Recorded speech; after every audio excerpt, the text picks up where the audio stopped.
Hello there, Paul here, and I'm excited to share with you the Mixer brush, how it's perfect for hand lettering and so much fun. I'll show you how to make a brush, and I'm going to give you a resource at the end of this video for getting a ton more brushes. So much fun. So let's get started. So I'm going to open up this shapes panel. So you have all these shapes, but the key thing is it just needs to be a black shape on a white background. So that's what I want to use for my brush. I'll use the Mark U tool to select it and then go to Edit, Define Brush Preset. We'll give it a name and then we'll go to our brushes. You can see it right down here. There it is. There is my brush.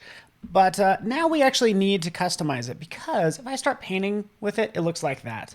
All those jagged edges. So let's go into the brush settings for that brush tip that is selected right down here at the bottom. We want to adjust the spacing. So you can see as I space it down to about 1%, then we're going to get that nice smooth line that we're going for. Now, all I've done is made a basic brush, right? It's okay. But what I need to do now is select the Mixer brush tool right there. Select it. And again, make sure that brush is selected. And up here at the top, you'll see the size. And then let's get into this. Overall, if you want to keep the colors that I'm going to select in a second, we want to go dry heavy load, but there's a lot of options you can play with in here.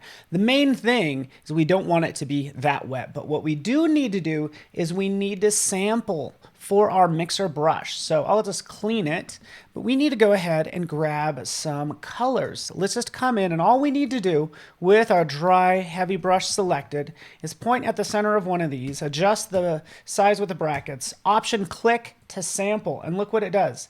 It puts that sample right up there. So we could pick any one of these that we want. I'm gonna try this flower one in the lower right just for fun. Hey, that looks pretty good to me. If I don't like that brush, hey, I could jump in and grab, say for instance, this colorful one right up here. Option click, there we go. Loads it up, we could see it right up here, and then we can start to do some hand lettering.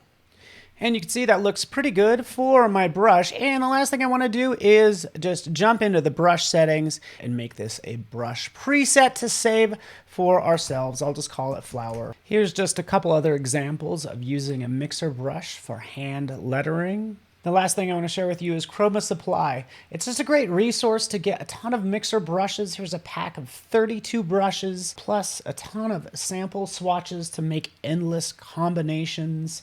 Yeah, they're not paying me to say this, just to support the small business. And thank you so much for watching. Make sure you hit subscribe. Thanks so much.